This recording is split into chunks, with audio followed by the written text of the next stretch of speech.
Welcome back. अब हम देखते हैं relation between acceleration and linear acceleration and angular acceleration. सबसे पहले हम जानते हैं लास्ट लेक्चर में हमने डिस्कस किया था, प्रूव निकाला था linear velocity equal to R omega यानी एंगुलर वेलोसिटी के। तो इनकी दोनों का रिलेशन हमने देखा था एंगुलर वेलोसिटी लीनियर वेलोसिटी का। देन इसको हम change in linear velocity equal to R delta omega यानी कि एंगुलर वेलोसिटी के dividing time on both side, time को डिवाइड कर देंगे दोनों तरफ तो हमारे पास क्या आ जाएगा डेल्टा v और delta t equal to r delta omega और डेल्टा t।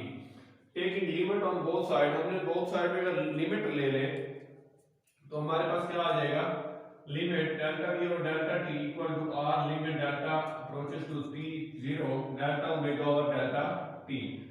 तो क्या होता है हमारे पास जो एंगुलर वेलोसिटी हमने लास्ट सेकंड चैप्टर में पढ़ा था acceleration equal to change in velocity है हमारे पास। चेंज इन वेलोसिटी यहां भी इसको ऐसे भी लिख सकते हैं vf minus vi over t।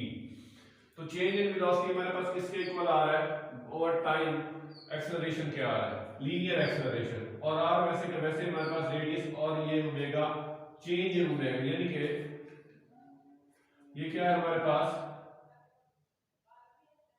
Angular velocity. Change in angular velocity per unit time is called, हमारे पास क्या है वो भी एंगुलर एक्सेलरेशन के बराबर है angular acceleration.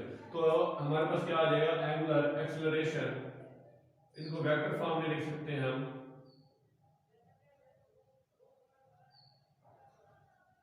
LA equal to alpha R. ये था हमारे पास proof relation between angular and linear acceleration. Next हम देखते हैं जो हमारे पास इक्वेशन ऑफ मोशन है इन एंगुलर एक्सेलरेशन।